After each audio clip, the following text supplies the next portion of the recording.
नमस्कार साथियों, मैं अनीता श्रीवास्तव आपका हार्दिक अभिनंदन करती हूँ।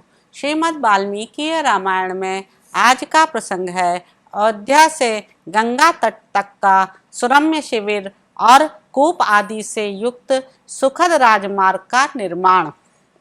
तत्पश्चात ऊंची नीची एवं सजल निर्जल भूमि का ज्ञान रखने वाले, सूत्र कर्म में कुशल, मार्ग की रक्षा आदि अपने कर्म में सदा सावधान रहने वाले, शूरवीर, भूमि खोदने या सुरंग आदि बनाने वाले, नदी आदि पार करने के लिए तुरंत साधन उपस्थित करने वाले तथा जल के प्रवाह को रोकने वाले, वेतनभोगी कारीगर, थवई, रथ और यंत्र आदि बनाने वाले पुरुष, बढ़ई, मार्गरक्षक, पेड़ काटने वाले, रसोइये, चूने से पोतने आदि का काम करने वाले, बांस की चटाई और सूप आदि बनाने वाले, चमड़े का चार जामा आदि बनाने वाले तथा रास्ते की विशेष जानकारी रखने वाले सामर्थ्यशाली पुरुषों ने पहले प्रस्थान किया।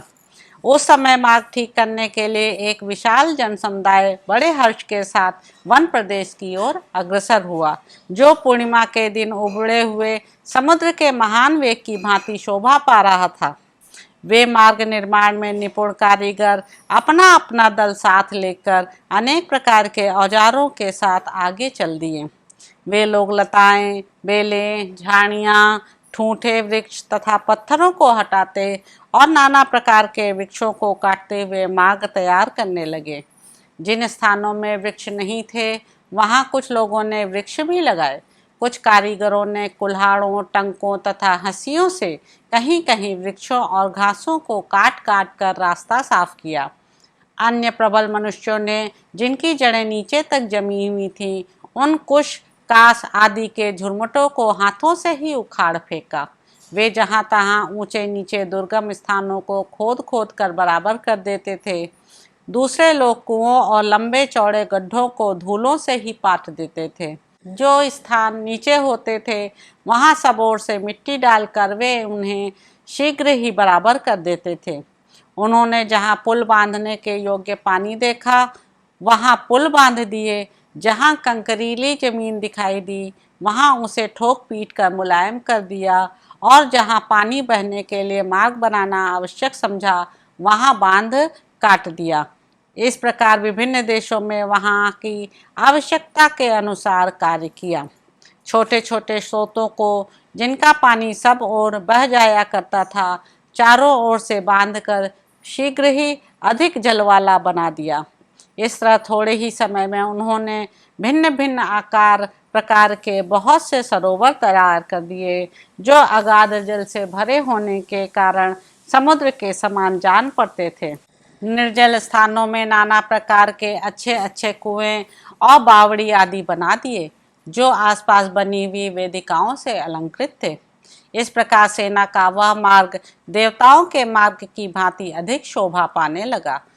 उसकी भूमि पर चूना, सुर्खी और कंक्रीट बिछाकर उसे कूट पीट कर पक्का कर दिया गया था।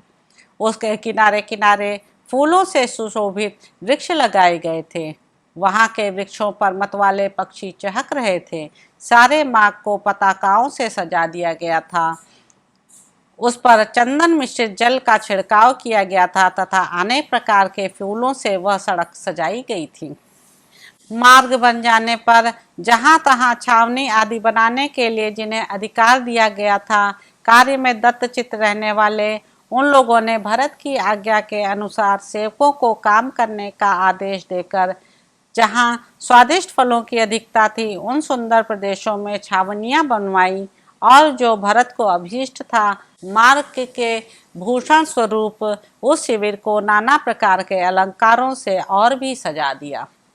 वास्तु कर्म के ज्ञाता विद्वानों ने उत्तम नक्षत्रों और मुहूर्तों में महात्मा भरत के ठहरने के लिए जो जो स्थान बने थे, उनकी प्रतिष्ठा करवाई। मार्ग में बने हुए वे निवेश इंद्रपुरी के समान शोभा पाते थे। उनके चारों ओर खाइयाँ खोदी गई थीं, धूल मिट्टी के ऊंचे ढेर लगाए गए थे। खेमों के भीतर इंद्रनील मणि की बनी हुई प्रतिमाएं सजाई गई थीं। गलियों और सड़कों से उनकी विशेष शोभा होती थी। राजकीय गृहों और देवस्थानों से युक्त वे शिविर चूने पुते हुए प्राकारों से घिरे हुए थे। सभी विश्राम स्थान पताकाओं से सुशोभित थे। सर्वत्र बड़ी बड़ी सड़कों का सुंदर ढंग से निर्माण किया गया था। विकटकों और ऊंचे ऊंचे श्रेष्ठ विमानों के कारण उन सभी शिविरों की बड़ी शोभा हो रही थी। नाना प्रकार के वृक्षों और वनों से सुशोभित, शीतल निर्मल जल से भरी हुई और बड़े बड़े मत्स्यों से व्याप्त गंगा के किनारे तक बना हुआ वह रमणीय राजमार्ग उस समय बड़ी शोभा पा रहा था।